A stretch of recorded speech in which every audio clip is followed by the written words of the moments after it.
Hello students, कैसे हैं आप?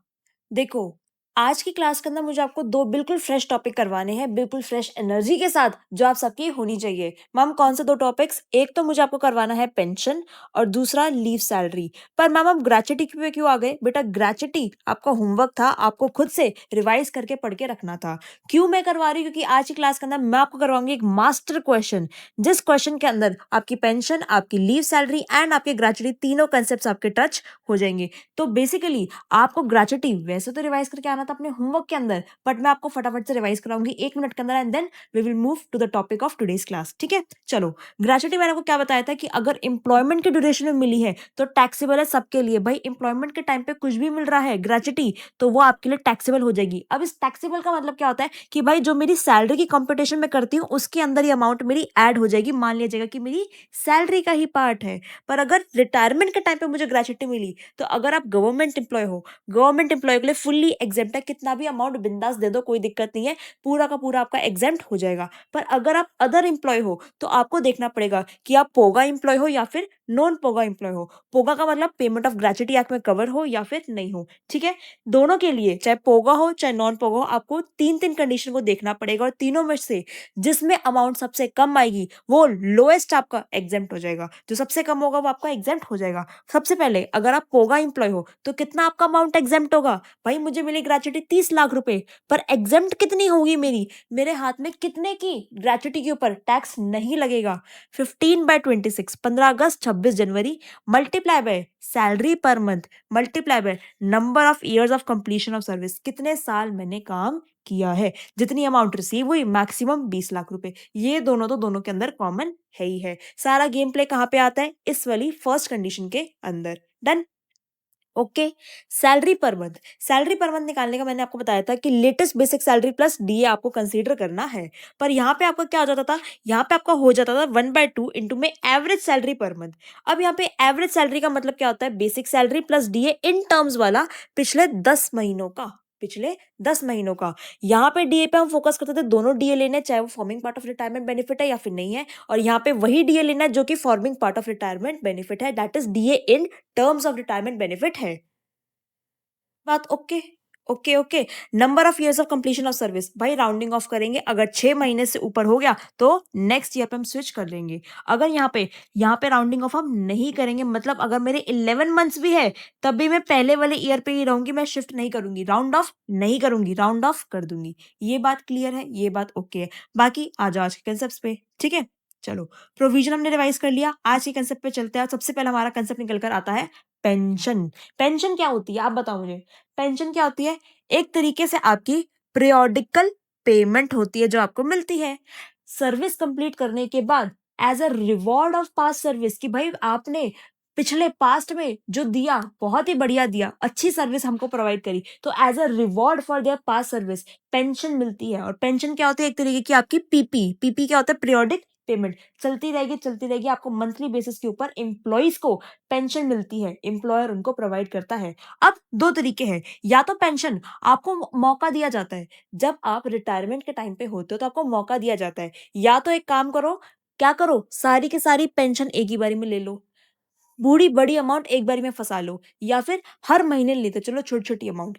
आपको क्या होता है? आपको एक चीज फील करती हुई, जब जैसे पेरेंट्स बूढ़े हो जाते हैं, रिटायरमेंट का टाइम पास आता है, तो उनके जो बच्चे होते हैं उनका बहुत ज्यादा ख्याल रखने लग जाते हैं। क्यों? क्योंकि उनको पता है पेंशन आने वाली है। अब पेंशन पे आपको ऑफर दिया जाता है, आपको मौका दिया जाता है, या तो आप पूरी की पूरी पेंशन को एक साथ ले लो। इसका मतलब क्या होता है? पेंशन को कंप्यूट करा लो। इसका मतलब क्या होता है? पेंशन को कम्यूट करा लो, मतलब लमसम पेंशन ले लो, या फिर आप थोड़े थोड़े छोटे छोटे हिस्सों में ले लो, दैट इज मंथली पेंशन ले लो, विच मीन्स अनकम्यूटेड आपकी पेंशन है। पेंशन जब क्लब हो जाती है, कम्यूट का मतलब क्या होता है? क्लब हो जाती है, एक साथ आप ले लो सारी पेंशन को, समझ रहे हो? एक साथ पूरा पूरा अमाउंट ले लो, तो आपकी पेंशन जो होती है वो कम्यूटेड पेंशन कहलाती है। जबकि आप अगर छोटे छोटे हिस्सों में आपकी पेंशन ले रहे हो, मंथली बेसिस के ऊपर ले रहे हो, तो आपकी वो पेंशन अनकम्यूटेड ही रहती है। ये क्लियर हो गया कि पेंशन क्या होती है? As a reward of your past services आपको पीरियोडिकल पेमेंट रिसीव होती है। अब आपके ऊपर ऑप्शन है कि या तो आप उसको लमसम में ले लो, या फिर आप उसको इंटरवल्स पे, मंथली इंटरवल्स पे, जो भी आपके इंटरवल्स है उसके ऊपर ले लो। अगर लमसम ले रहे हो तो उसे हम कहते हैं कम्यूटेशन ऑफ पेंशन, अगर आप मंथली ले रहे हो तो हम इसे कहते हैं अनकम्यूटेशन ऑफ पेंशन। पेंशन हमारी कम्यूट नहीं हुई है। अब इसके ट्रीटमेंट पर आ जाओ। अगर आपकी पेंशन अनकम्यूटेड है तो भाई सबके लिए टैक्सेबल है। अगर आपकी पेंशन अनकम्यूटेड है तो सबके लिए टैक्सेबल है। मंथली पेंशन ले रहे हो तो चाहे आप गवर्नमेंट एम्प्लॉय हो, चाहे आप अदर एम्प्लॉय हो, that is non government employ हो, सबको टैक्स देना पड़ेगा। अगर आपकी पेंशन कम्यूट हो गई, लमसम एक बारी में ले लिया, छोटी मोटी गेम नहीं खेलते, एक बारी में पूरा झपट्टा मार लिया, एक बारी में सारी की सारी पेंशन ले ली, तो फिर दो क्राइटेरिया है। क्या दो क्राइटेरिया? अगर तो आप गवर्नमेंट एम्प्लॉय हो तो गवर्नमेंट एम्प्लॉय हो, बेनिफिट आपको मिलेगा, फुल्ली एग्जेम्प्ट है। कौन से सेक्शन के अंदर? Section 1010A। कौन से सेक्शन में? Section 1010A। मैम क्या मुझे सेक्शन रिवाइज करना है, सेक्शन लर्न करना है? बेटा देखो, जब भी क्वेश्चन फ्रेम होता है ना, तब आपको लिखा हुआ मिलता है कि commute pension under section 1010A। तो उस चीज से आपको ये 100% श्योरिटी मिल जाती है कि भाई वो तो इसी टॉपिक की बात कर रहा है। समझ रहे हो? तो इसलिए सेक्शन 1010A आपका गवर्नमेंट एम्प्लॉय के केस के अंदर, अगर आपने पेंशन कंप्यूट करा ली, कुछ भी नहीं देना, अंडा कुछ नहीं देना, फुल्ली एग्जेम्प्ट। अगर अदर एम्प्लॉय हो तो उस केस के अंदर आपको दो चीजें देखी जाएंगी। कौन सी दो चीजें? क्या मुझे ग्रेच्युटी मिल रही थी, क्या मुझे ग्रेच्युटी मिल रही थी, या फिर मुझे ग्रेच्युटी नहीं मिल रही थी। सबसे पहले मैं क्या पूछूंगी अपने एम्प्लॉय से कि भाई एम्प्लॉय तुझे ग्रेच्युटी मिली थी? वो बोलेगा हाँ मिली थी। अगर ग्रेच्युटी मिली थी तो पेंशन का बेनिफिट कम देंगे, इसका मतलब तेरे को 1/3 ही पेंशन तेरी एग्जेम्प्ट करके देंगे। अगर वो कहता है नहीं नहीं मुझे ग्रेच्युटी का बेनिफिट नहीं मिला था, मैं तो सीधा साधा हूं, मुझे नहीं मिला, तो भाई तेरे को बेनिफिट ज्यादा देंगे। अब तेरे को 1/2 ऑफ टोटल पेंशन जो है उसका अमाउंट एग्जेम्प्ट कर देंगे। पर यहाँ पे फोकस रखने वाली बात क्या है? यहाँ पे फोकस रखने वाली बात है कि 1/3 या 1/2 करना किसका है? टोटल पेंशन का। टोटल पेंशन का मतलब क्या होता है भाई? Total pension. टोटल पेंशन का मतलब uncommuted pension plus commuted pension, दोनों पेंशन का जब सम लगा दोगे तब आपकी टोटल पेंशन निकल कर आती है। लेट सपोज आपका क्वेश्चन आपको कैसे पूछता है? क्वेश्चन बोलता है कि आपकी 6 लाख रुपीज आपको रिसीव हुए हैं, जो कि 60% है। आपकी टोटल पेंशन का 60% है, 6 लाख रुपीज जो आपको as a commuted pension receive हुए हैं। तो भाई टोटल पेंशन कैसे निकलेगी? अगर 6 लाख रुपीज 60% को डिनोट करते हैं तो 100% को कितने डिनोट करते हैं? 10 लाख रुपीज। तो आपकी टोटल पेंशन जो हो जाएगी वो 10 लाख रुपीज हो जाएगी। राइट? समझ में आ गया?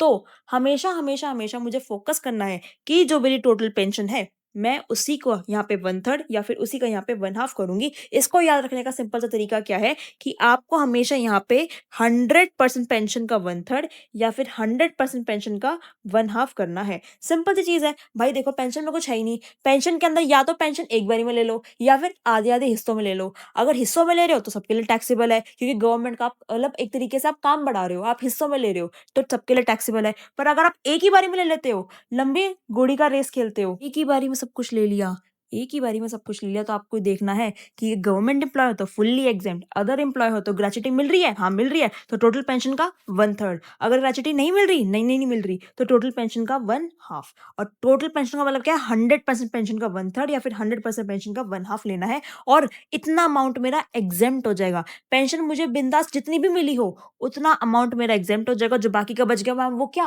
वो मेरा टैक्सेबल। जो बाकी का बच गया वो क्या? वो मेरा टैक्सेबल। इसका क्वेश्चन करेंगे, बिल्कुल आपको क्रिस्टल क्लियर हो जाएगा कि पेंशन के क्वेश्चन को सॉल्व कैसे करना है। टोटल पेंशन का मतलब क्या होता है? फुल वैल्यू ऑफ पेंशन, पूरी की पूरी पेंशन। इसके अंदर कम्यूटेड अनकम्यूटेड सारी पेंशन आती है। एग्जाम्पल, 60% आपने पेंशन कम्यूट करा ली और 60% कम्यूट कराने के बाद आपको 3 लाख रुपए मिले एज अ कम्यूटेड पेंशन। मतलब देखो एक तरीके से क्या होता है, आप ये चीज समझो कि आपकी ये लमसम पेंशन हुआ करती थी, ये आपकी बेटा लमसम पेंशन हुआ करती थी। इस पूरे सर्कल के अंदर आपकी टोटल पेंशन है। अब इस टोटल पेंशन का आपने इतना पोर्शन जो है वो कम्यूट करा लिया। इतना पोर्शन आप कहते हो कि भाई मुझे लमसम में दे दो। जो जो रिमेनिंग पोर्शन है आप वो कह रहे हो कि भाई वो अनकम्यूटेड रहने दो, वो मुझे मंथली बेसिस के ऊपर देते रहना। जो रिमेनिंग पोर्शन है वो मुझे मंथली बेसिस पे देते रहना। मैं क्या कह रही हूँ? मैं सिंपल सी चीज ये कह रही हूँ कि भाई अगर इतना पोर्शन ये कह रहे हो कि 60% है, तो मुझे तो पूरा ही पोर्शन लेना है। मुझे तो कितना लेना है? पूरा पोर्शन लेना है। तो अगर इतना पार्ट 60% को रिफ्लेक्ट कर रहा है तो 100% को कितना पार्ट रिफ्लेक्ट करेगा? मुझे वो पेंशन लेनी है। एग्जाम्पल, 60% ऑफ पेंशन मैंने कम्यूट करा ली और मुझे उसके 3 लाख रुपए मिले, तो भाई 100% पेंशन के कितने मिलेंगे? 3 lakh divide by 60% which is 5 lakh, ये टोटल पेंशन जो है वो मेरी 5 लाख रुपए की है। अब मैं चेक करूंगी कि क्या भाई ग्रेच्युटी मिल रही है, ग्रेच्युटी मिल रही है तो 1/3 इसका एग्जाम्प्ट हो जाएगा, ग्रेच्युटी नहीं मिल रही तो 1/2 इसका एग्जाम्प्ट हो जाएगा। इसका मतलब कितना हो रहा है 33.33%, इसका मतलब कितना हो रहा है 50% मेरा एग्जाम्प्ट हो रहा है। तो बेनिफिट कैसे मिलेगा कि भाई ग्रेच्युटी मिल रही है, एक बेनिफिट मिल रहा है तो थोड़ा दूसरा बेनिफिट थोड़ा कम देंगे, एक बेनिफिट मिल ही नहीं रहा तो भाई बेनिफिट मैं बिल्कुल बिंदास 50% दे दूंगी। ये समझ में आया कि टोटल पेंशन का खेल कैसे है। अब क्वेश्चन के अंदर आपको ये वाली पेंशन प्लस ये वाली पेंशन दैट इज कम्यूटेड और अनकम्यूटेड दोनों पेंशन निकालनी होगी। डन। आ जाओ क्वेश्चन पे। An employ drawing a salary of ₹15,000 per month, employ है 15,000 की सैलरी जो होती है हर महीने ड्रॉ कर रहा है, अपनी सर्विस से रिटायर हो रहा है और उसको अब पेंशन मिलेगी। कितनी पेंशन मिलेगी? 9,000 रुपए पर मंथ की उसको पेंशन मिलने वाली है। ठीक है, उसने आधी पेंशन जो है अपनी कम्यूट करा ली, 1,80,000 रुपीज उसको रिसीव हुए। मतलब उसने जो अपनी पेंशन कम्यूट कराई उसको कितने मिले? 1,80,000। तो कम्यूटेड पेंशन, कम्यूटेड का मतलब क्या होता है? लमसम पेमेंट करा ली, पर लमसम पेमेंट कितनी कराई? 50%। 50% मैंने पेमेंट करा ली। एक तरीके से आप ये समझो कम्यूटेड पेंशन में मुझे मिले कितने? मैम 1,80,000 रुपीज मुझे मिले हैं जो कि 50% है किसका? टोटल पेंशन का। क्या ये चीज क्लियर हो गई? ये जो मैंने लाइन लिखी है वो क्लियर हो गई। वो सिंपल सी चीज आपको ये कह रहा है कि मुझे 9,000 रुपए पेंशन के मिला करते थे, मैंने आधी pension, half of my pension commute करा ली और उसके मुझे 1,80,000 रुपीज मिले as a lump sum payment. As a lump sum payment commuted pension मुझे 1,80,000 रुपीज मिले जो कि मेरी टोटल पेंशन का 50% है। हाफ ऑफ इस पेंशन टोटल पेंशन का 50% है। तो इसका मतलब जो मेरी टोटल पेंशन होगी, इसका सिंपल सा मतलब जो मेरी टोटल पेंशन होगी वो कितनी होगी? 1,80,000 डिवाइड बाय 50%। भाई 1,80,000 50% को डिनोट करता है तो 100% को कितना डिनोट करेंगे हैं? वो निकाल लो। ये कितना हो जाएगा? ये हो जाएगा आपका 3,60,000 मेरी टोटल पेंशन निकल कर आ गई। अब बताओ, मुझे बता रहा है कि उसको ग्रेच्युटी नहीं, उसको ग्रेच्युटी मिल रही है। ठीक है, तो अगर उसको ग्रेच्युटी रिसीव हो रही है तो कितना हो जाएगा? 1/3 ऑफ पेंशन आपकी एग्जेम्प्ट हो जाएगी। मैंने क्या बताया था? अगर ग्रेच्युटी रिसीव हो रही है, ग्रेच्युटी रिसीव हो रही है तो 1/3 आपकी एग्जेम्प्ट होगी। ठीक है, आ जाओ। Employ is receiving gratuity, employ को ग्रेच्युटी रिसीव हो रही है, सो पेंशन एग्जेम्प्ट जो होगी अंडर सेक्शन 1010A कितनी हो जाएगी? 1/3 ऑफ टीपी। टीपी मतलब टोटल पेंशन आपको पूरा लिखना है। 1/3 ऑफ 3,60,000, ये कितना हो जाएगा? 1,20,000। 1,20,000 रुपीज मेरे एग्जेम्प्ट हो जाएंगे। 1,20,000 रुपीज मेरे एग्जेम्प्ट हो जाएंगे। पर मिल कितने रहे हैं? मिल रहे हैं मुझे 1,80,000। मैम 1,80,000 की फिगर कहां से आई? अरे बेटा, आपको मिले तो 1,80,000, आपने 1,20,000 तो निकाले इस बेस के ऊपर कि टोटल पेंशन का 1/3 में एग्जेम्प्ट करूंगी, तो इसका मतलब 120 में एग्जेम्प्ट करूंगी। इसका मतलब जो मेरी टैक्सेबल पेंशन निकल कर आएगी, taxable pension is equals to 60,000 rupees. 60,000 कैसे निकल कर आए? 1,80,000 जो मुझे पेंशन के रिसीव हुए माइनस 1,20,000 जो मेरे एग्जेम्प्ट हो जाएंगे पेंशन के अंडर सेक्शन 1010A। तो 60,000 रुपीज जो है वो मेरी टैक्सेबल पेंशन निकल कर आएगी। 60,000 रुपीज मेरी टैक्सेबल पेंशन निकल कर आएगी। समझ गए? एक चीज समझ गए? ये तो बात हो गई आपकी किसकी? कम्यूटेड की, कम्यूटेड पेंशन की। अब अनकम्यूटेड भी रह गई। हाँ मैम बिल्कुल रह गई। भाई एक बात बताओ, 9,000 रुपीज पर मंथ आपको मिल रहे थे, आपने 50%, अब बड़ी फिगर पे बात नहीं करते, आपने 50% कम्यूट करा लिया। इसका मतलब आपकी पेंशन कुछ अनकम्यूटेड भी रह गई है। कितनी? 50% ही पेंशन मेरी अनकम्यूटेड रह गई है। इतनी पेंशन मुझे 50% हर महीने महीने मिलेगी। इसका मतलब देखो, हेंसफोर्थ इसके बाद उसको पेंशन मिलेगी 4,500। 9,000 का 50% 4,500 ही होता है, तो ये मेरी अनकम्यूटेड पेंशन रह गई। और अनकम्यूटेड पेंशन है तो ये भी मेरी टैक्सेबल हो जाएगी। तो टैक्सेबल पेंशन कितनी हो जाएगी? 60,000 रुपीज जो कि मेरी कम्यूटेड से आई, और अनकम्यूटेड कितनी? 4,500 पर मंथ। देख लूंगी कितने महीनों के लिए है, देख लूंगी कि वो 4,500 जो मुझे मिल रहे हैं कितने महीनों के लिए मिल रहे हैं, तो वो भी मेरा इसके अंदर ऐड हो जाएगा। क्या ये चीज क्लियर हो गई? ये चीज समझ में आ गई कि आपको कुछ भी नहीं करना यार, बिल्कुल बेसिक है। आपको हमेशा हमेशा क्वेश्चन कहाँ फंसाएगा कि भाई आपको एक परसेंटेज देगा, आपको एक क्वेश्चन हमेशा एक परसेंटेज देगा और दूसरा आपको बताएगा कि भाई कम्यूट कराने के बाद इतना अमाउंट मुझे रिसीव हुआ है। आपको commuted amount divide by percentage करोगे तो आपको टोटल पेंशन निकल कर आ जाएगी। आपको चेक करना है कि वो ग्रेचुटी मिल रही है या नहीं मिल रही, उसके बिहाफ पे आप एग्जेम्प्ट निकाल लोगे। एग्जेम्प्ट पेंशन आपकी कितनी होगी, total commuted pension minus exempt, जो बच गया वो आपका टैक्सेबल निकल कर आ जाएगा। वो एक पार्ट का, इस पार्ट का आपका टैक्सेबल निकल कर आ जाएगा। पर जो आपकी अनकम्यूटेड रह गई, इस वाले पार्ट का टैक्सेबल कैसे निकल के आएगा, वो निकल कर आएगा आपका कि जितनी आपको पेंशन पर मंथ मिल रही थी उसमें से कितनी आपने कम्यूट करा ली, जो बच गई वो आपकी पर मंथ अनकम्यूटेड रही, जितने महीनों के लिए मिल रही है। एक क्वेश्चन कराती हूँ, ये भी आपको समझ में आ जाएगा। ठीक है, ये वाला ओके है, इसमें कुछ था भी नहीं। कम्यूटेड पेंशन कितनी है, 1,80,000, जो कि टोटल पेंशन का 50% है। टोटल पेंशन कितनी निकल कर आ गई, 3,60,000।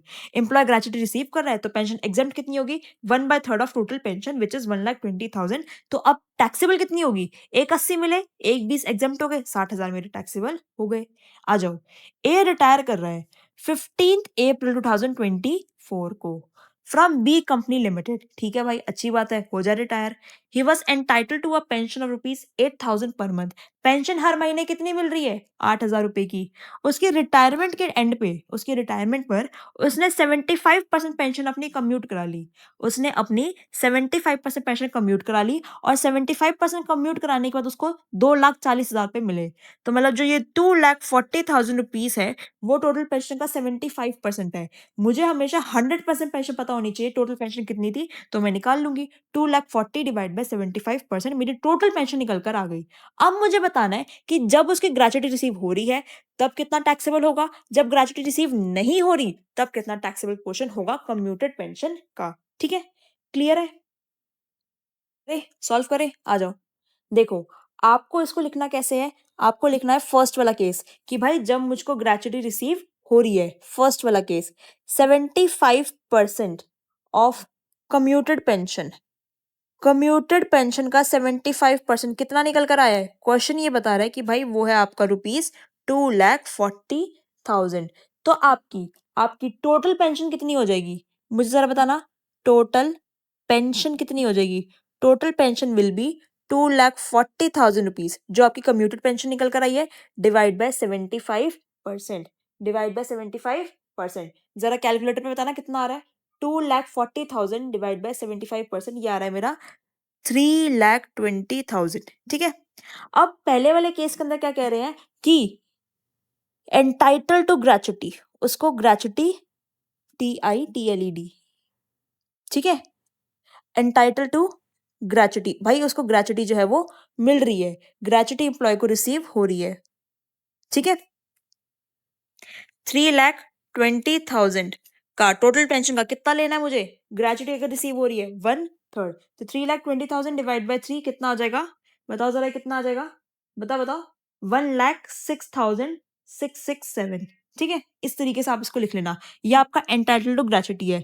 अगर हम लिखे कि आपका जो एम्प्लॉय है वो नॉट एंटाइटल टू ग्रेचुटी है, ठीक है, तो अब कितना निकल कर आ जाएगा, टोटल पेंशन का 1/2, 3,20,000 इनटू में 1/2 कितना आ जाएगा, 1,60,000। ये कौन सी पेंशन है भाई, ये वो पेंशन है जो कि मेरी एग्जेम्प्ट होगी। अगर एग्जेम्प्ट इतनी हो रही है तो टैक्सेबल कितनी होगी, बताओ जरा। इस वाले फर्स्ट वाले केस के अंदर टैक्सेबल कितनी निकल कर आएगी, टैक्सेबल आपकी निकल कर आएगी, मिल कितनी रही है, 2,40,000, 1,06,667 आपके एग्जेम्प्ट, तो जो बच गया डिफरेंस आपका वो आपका टैक्सेबल। सिमिलरली 2,40,000 मिल रही है, 1,60,000 एग्जेम्प्ट हो गए, तो जो बच गया वो आपका टैक्सेबल। तो निकाल लो फटाफट से, 2,40,000 माइनस 1,06,667, ठीक है, ये कितना आ रहा है, 1,33,333, ये आपका टैक्सेबल हो जाएगा। और सिमिलरली 240 माइनस 160 कितना हो जाएगा, ये 80,000, 80,000 जो हो जाएंगे मेरे टैक्सेबल पेंशन निकल कर आ जाएगी। ये लाइन आप खुद लिख लोगे कि टैक्सेबल पेंशन मेरी कितनी निकल कर आ रही है, ये लाइन आप खुद लिख लोगे। ठीक है, मान लो इसी क्वेश्चन के अंदर मुझे कम्यूटेड के साथ साथ अनकम्यूटेड पेंशन भी पूछते, तब वो कैसे निकलती, भाई 8,000 रुपीज मुझे पेंशन मिल रही है, जो कि 75%, 8,000 पेंशन थी, 75% मैंने कम्यूट करा लिया, बचा कितना, 25%। 8,000 का 25% कितना हो गया, 2,000 रुपीज। तो 2,000 रुपीज की पर मंथ मेरी अनकम्यूटेड पेंशन है, वो भी मेरी टैक्सेबल होगी। ठीक है, समझ में आ गया, कैसे करना है? आपको सिंपल एक प्रोसेस होता है पेंशन के क्वेश्चन को सॉल्व करने का। सबसे पहले तो आपको फोकस ये करना है कि मुझे सबसे पहला स्टेप नंबर 1 आपको टोटल पेंशन फिगर आउट करनी है। स्टेप नंबर 1 क्या होता है आपका? सबसे पहले आपको टोटल पेंशन फिगर आउट करनी है। टोटल पेंशन फिगर आउट करने का फॉर्मूला क्या होता है? Commuted pension divide by percentage. Commuted pension कितनी आ रही है डिवाइड बाय परसेंटेज क्या है, तो आपकी टोटल पेंशन निकल कर आ गई। स्टेप नंबर 2 क्या होता है? उसके बाद आप निकालते हो एग्जेम्पशन की पेंशन कितनी एग्जेम्प्ट होगी दोनों केस के अंदर, अगर उसको ग्रेचुइटी रिसीव हो रही है तब, जब ग्रेचुइटी रिसीव नहीं हो रही तब। स्टेप नंबर 1 टोटल पेंशन निकालो। स्टेप नंबर 2 एग्जेम्प्ट निकालो कि भाई कितनी एग्जेम्प्ट होगी। सिंपल सा स्टेप है। टोटल पेंशन क्या करते हैं इसके अंदर? ग्रेचुइटी रिसीव हो रही है तब क्या करेंगे? टोटल पेंशन का 1/3। ग्रेचुइटी रिसीव नहीं हो रही तब क्या करेंगे? टोटल पेंशन का 1/2। ठीक है। स्टेप नंबर 3 एग्जेम्प्ट निकल गई, अब टैक्सेबल पेंशन निकाल लो। टैक्सेबल कैसे निकलती है? दोनों केसेस के अंदर जो भी मेरी ये पेंशन निकल कर आई है जो एग्जेम्प्ट होगी उसको क्या करती हूँ मैं, जो मेरी कम्यूटेड पेंशन जो मुझे रिसीव हो रही होती है माइनस कर देती हूँ उसके अंदर से एग्जेम्प्ट वाली पेंशन, तो मेरी टैक्सेबल निकल कर आ जाती है। कम्यूटेड पेंशन जो थी उसके अंदर से टैक्स जो मेरी एग्जेम्प्ट वाली है वो माइनस कर दोगे तो मेरी टैक्सेबल निकल कर आ जाएगी। तो यहाँ तक का काम मेरा खत्म हो जाएगा, मेरी टैक्सेबल पेंशन निकल कर आ जाएगी जो कि मैं कम्यूट करा चुकी हूँ। अगर मैं बात करूँ अनकम्यूटेड की, अगर मैं बेटा बात करूं अनकम्यूटेड टैक्सेबल पेंशन की, तब कैसे निकल कर आएगा? वो निकल कर आएगा आपका पेंशन पर मंथ से, जो आपकी पर मंथ की पेंशन है, मल्टीप्लाई बाय आपकी परसेंटेज। पर परसेंटेज कौन सी वाली? रिमेनिंग। भाई अगर मैंने 75% कम्यूट करा लिया तो रिमेनिंग कितना रह गया? 25%। तो 25% पर मंथ की जो मेरी पेंशन निकल कर आ रही है उसका 25% मेरी अनकम्यूटेड पेंशन रह जाएगी। अगर मैंने 60% कम्यूट करा लिया तो रह कितना गया? 40%। रिमेनिंग 40%। तो जो मेरी पर मंथ की पेंशन है, पर मंथ की पेंशन का 40% जो होगा वो मेरा अनकम्यूटेड पेंशन निकल कर आ जाएगा। ये सिंपल 4 स्टेप है आपके पेंशन के क्वेश्चन को सॉल्व करने के लिए। अगर आपको टोटल टोटल पूछे टैक्सेबल कितना होगा, कम्यूटेड का भी अनकम्यूटेड का भी, तो step number 3 plus step number 4 दोनों का टोटल लगा के उसको बता देना। ठीक है। तो 4 स्टेप के अंदर आपका पेंशन का क्वेश्चन सॉल्व हो जाता है। मैंने एक शॉर्ट समरी भी बना दी आपके लिए, आप चाहो तो लिख सकते हो। ठीक है। आ जाओ एफएमसी क्वेश्चन नंबर 13। बहुत ही बढ़िया क्वेश्चन है जिसके अंदर आपका पेंशन का कंसेप्ट टच होता है। ठीक है, चलो आ जाओ। A retired from service with respect from, WEF का मतलब क्या होता है? विद रिस्पेक्ट फ्रॉम 1 नवंबर 2024। भाई ए छोड़ के जा रहा है, 1 नवंबर को टाटा बाय बाय करके निकल जाएगा। कब?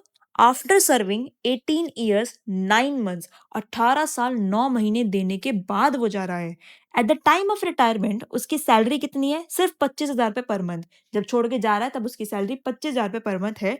डियरनेस अलाउंस उसको मिल रहा है सैलरी का 20%, मतलब 25,000 का 20% उसको डीए मिल रहा है। और जो 20% निकल कर आए कितना आता है? 25,000 का 20% कितना आ रहा है? 5,000 रुपीज। जो डीए है वो मेरा 5,000 रुपए है और उसका 60% जो है रिटायरमेंट बेनिफिट का पार्ट बनेगा, मतलब 3,000 डीए जो होगा वो मेरा रिटायरमेंट बेनिफिट का पार्ट बनेगा। मतलब DA in terms is 3,000, DA not in terms is 2,000। ठीक है। ऑन रिटायरमेंट, रिटायरमेंट की बात करते हैं, उसको पैसे मिल रहे हैं 6 लाख रुपए ग्रेचुटी के। ओ भाई साहब, 6 लाख रुपए उसको ग्रेचुटी के मिल रहे हैं। उसको साथ साथ में पेंशन भी मिल रही है। कितनी पेंशन मिल रही है? 12,500 पर मंथ पेंशन उसको मिलनी चालू हो गई है 1 नवंबर 2024 से ही।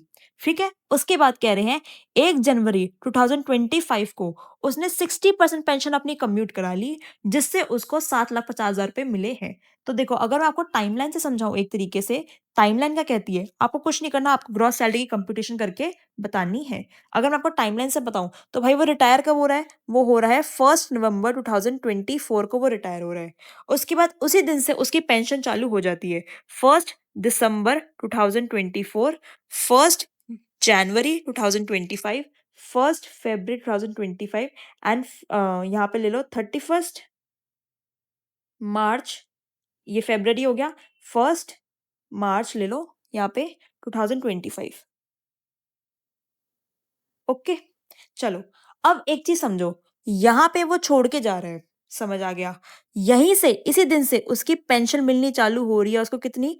12,500 रुपीज उसको पेंशन मिलनी चालू हो रही है इसी दिन से, 12,500 रुपीज। ठीक है। उसके बाद यहाँ पे आके, इस पॉइंट पे आके उसने अपनी पेंशन को कम्यूट करा लिया है। कितनी परसेंट पेंशन को? उसने अपनी 60% पेंशन को कम्यूट करा लिया है। इसका मतलब 12,500 जो है वो 2 महीने तक मेरा November to December and December to January, मतलब ये जो 2 मंथ्स का गैप है इसमें तो पूरे पूरे मिल रहे हैं, और यहाँ आके उसने कम्यूट करा लिया, तो यहाँ आके इसके अलग से कैलकुलेशन, मतलब जो मैं परफॉर्मेंस करूंगी कैलकुलेशन की वो अलग से होगी।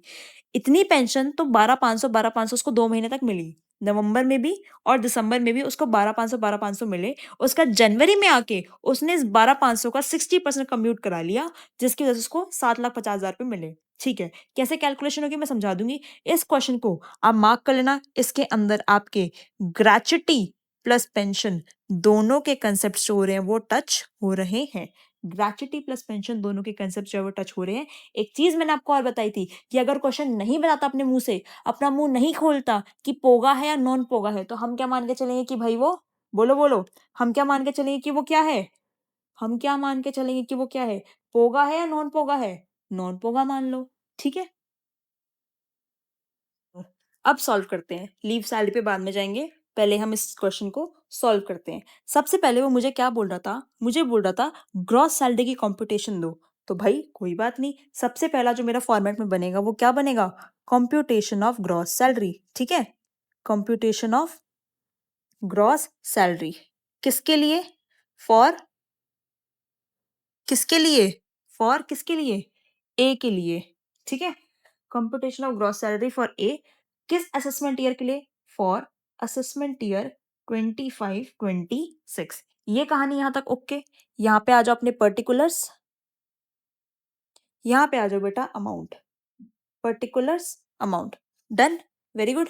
चलो आगे चलते हैं, पर्टिकुलर्स हो गए, अमाउंट हो गई। उसके बाद सबसे पहले हम क्या शो करते थे, आपको पता ही है, सैलरी की कंप्यूटेशन में सबसे पहले मैं आपको क्या शो करवाया करती थी, भाई basic salary, basic basic salary. Basic salary कैसे निकलती है, भाई जो बेसिक सैलरी मुझे मिल रही है वही वैसे निकलती है, और कैसे निकलती है, चलो सबसे पहले तो मुझे ये बताओ, मेरा स्टार्ट कब होता है, 1 अप्रैल को। अप्रैल से लेकर नवंबर तक कितने महीने होते हैं मैम, अप्रैल, मई, जून, जुलाई, अगस्त, सितंबर, अक्टूबर, अक्टूबर के 31 तक, क्योंकि 1 नवंबर तो जा ही रहा है वो, 1 2 3 4 5 6 7, 7 महीने तक उसको बेसिक सैलरी मिली है, विच इज 25,000 मल्टीप्लाई बाय 7, 7 महीने तक उसको बेसिक सैलरी मिली है कितनी, 1,75,000 की। ये कहानी ओके। बेसिक सैलरी के बाद सेकंड चीज में आपको क्या लिखवाया करती थी, डियरनेस अलाउंस। डियरनेस अलाउंस वो क्या बोल रहे थे, सिंपल स्पष्ट भाषा में कह रहे थे कि वो 20% है बेसिक सैलरी का, तो 1,75,000 का 20% कितना होता है, 35,000। उसके अंदर आपको लिखवाया करती थी कमीशन, कमीशन कोई है नहीं। आ जाओ सीधा ग्रेच्युटी के ऊपर, आ जाओ सीधा ग्रेच्युटी के ऊपर, कि भाई ग्रेच्युटी कितनी होगी, ग्रेच्युटी रिसीव्ड कितनी हुई है, क्वेश्चन में चलते हैं पता चल जाएगा। ग्रेच्युटी मैम मुझे रिसीव हुई है, ग्रेच्युटी मुझे रिसीव हुई है 6 लाख रुपीज की। ठीक है, अब इसके अंदर से एग्जेम्प्ट कितनी होएगी, ग्रेच्युटी मिल तो गई, ठीक है, लेस क्या करूंगी, ग्रेच्युटी एग्जेम्प्ट, एग्जेम्प्ट कितनी होएगी मेरी, तो आ जाओ उसके लिए वर्किंग नोट में चलते हैं। ग्रेच्युटी एग्जेम्प्ट हम कैसे निकालेंगे, हमारे वर्किंग नोट नंबर 1 से, आ जाओ।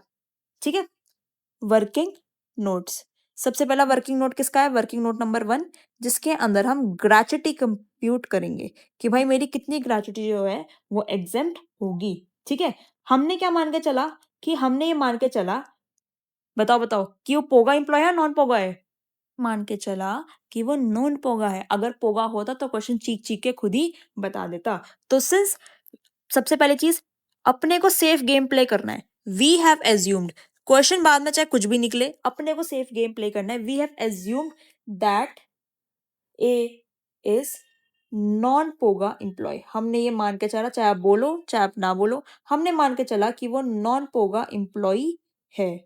ठीक है, उसके बाद अब आ जाओ, ग्रेच्युटी एग्जेम्प्ट क्या होगी, will be least of following, gratuity exempt shall be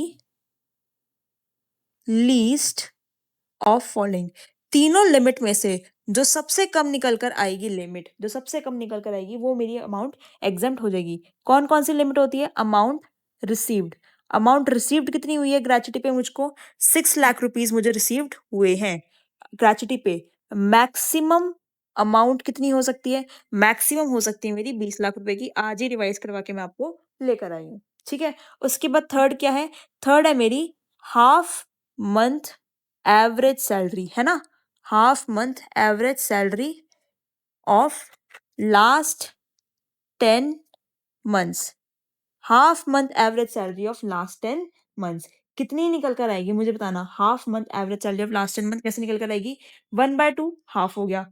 अब एवरेज सैलरी यहाँ पे लिख दूंगी लास्ट 10 मंथ की। अब यहाँ पे मल्टीप्लाई किससे करते थे, number of years of completion of service, कितने साल उसने काम किया है। मैम उसने काम किया है 18 साल 9 महीने, 18 साल 9 महीने पर पेमेंट ऑफ ग्रेच्युटी एक्ट में कवर नहीं है तो मैं राउंडिंग ऑफ नहीं करूंगी, तो यहाँ पे कितना आएगा 18 ईयर्स निकल कर आएगा। अब सारी कहानी अटक गई यहाँ पे, सारी कहानी अटक गई यहाँ पे कि भाई ये यहाँ पे मेरी एवरेज सैलरी में क्या लूं, सीधी बात है, यहाँ पे मेरी एवरेज सैलरी में क्या लूं, हाफ मंथ एवरेज सैलरी क्या लूं, तो निकालो कैसे निकलेगी बताओ। Average salary is equals to basic salary plus DA. पर एक चीज मैंने आपको क्या बताई थी कि अगर आप नॉन पोगा एम्प्लॉय हो तो डीए कौन सा चाहिए होगा, डीए इन टर्म्स वाला। दोनों लेंगे नहीं, नॉट इन टर्म्स लेंगे नहीं, only DA which is a form of part of retirement benefit which is in terms of retirement benefit, वही डीए हम लेंगे। बेसिक सैलरी मेरी कितनी थी, 25,000 रुपए की। बेसिक सैलरी कितनी थी मेरी, 25,000 रुपए की। डीए इन टर्म्स कितना आ रहा था, मैंने निकाला था 3,000 रुपीज। कैसे पता चला, मैम 25,000 का 20% डीए था 5,000 रुपए, जिसका 60% मेरा रिटायरमेंट बेनिफिट का पार्ट था 3,000 रुपए, तो यहाँ पे मैं क्या ऐड कर देती 3,000 रुपीज। तो मेरी एवरेज सैलरी जो निकल कर आई है वो निकल कर आई है 28,000 पिछले 10 महीनों की, multiply by 10 divide by 10, average salary of 10 months कितनी आ जाएगी 28,000 ही निकल कर आ जाएगी।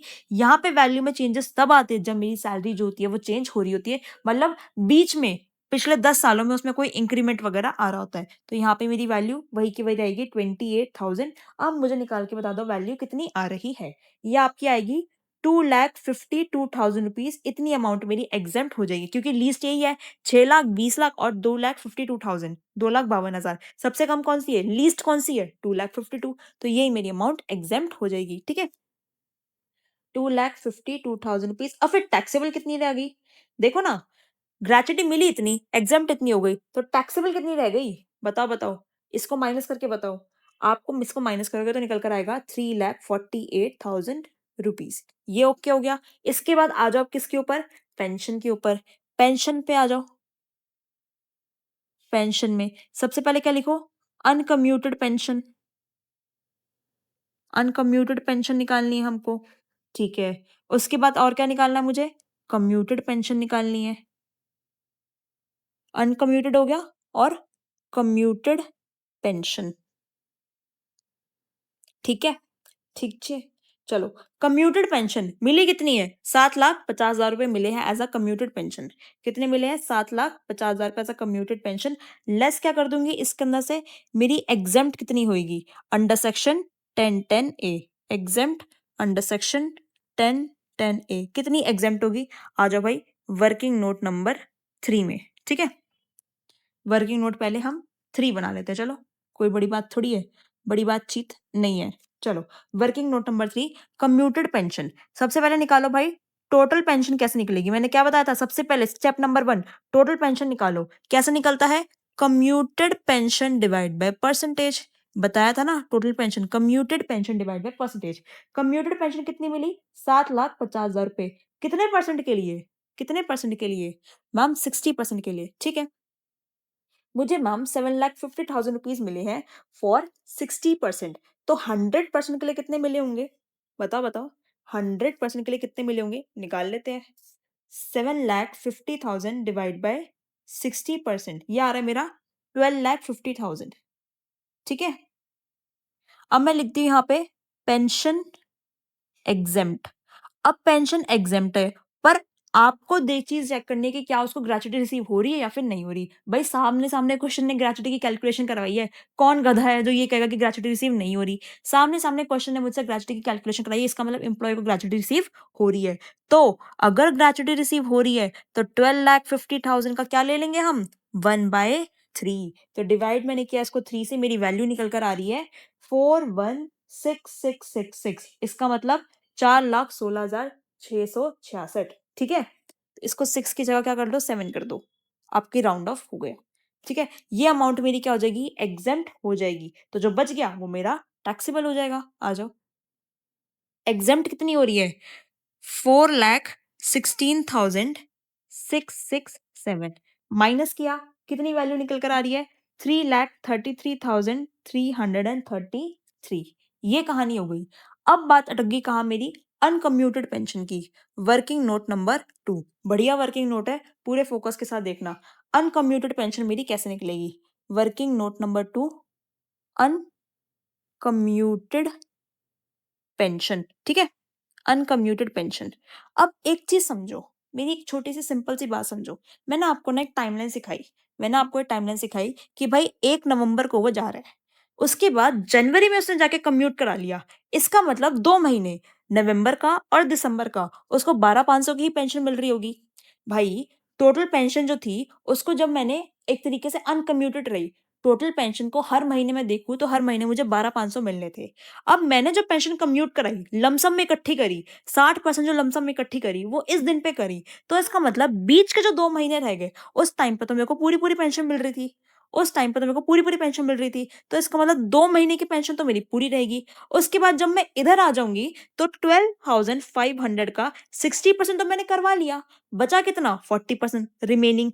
तो 12,500 का 40% जो बचा, कितना आया, 5,000। तो यहाँ पे इसके बाद जो मुझे पेंशन मिलनी चालू होगी वो 5,000 से मिलनी चालू होएगी। ये बात क्या ओके हो गई, कि इसके बाद पहले के 2 महीने तो मुझे पेंशन कितनी मिलेगी, 12,500, नवंबर की और दिसंबर की। फिर जनवरी की 1 तारीख को आके मैंने पेंशन कम्यूट करा ली 60%, बच कितनी गई, 40%। तो 12,500 का 40%, 5,000 रुपए। तो अगले मेरे को जो मंथ्स मिलेंगे, 3 मंथ, उसमें मुझे 5,000 रुपए की जो पेंशन है, 5,000 की जो पेंशन है वो मिलेगी। ठीक है, बस यही आपका कंसेप्ट था इसके अंदर।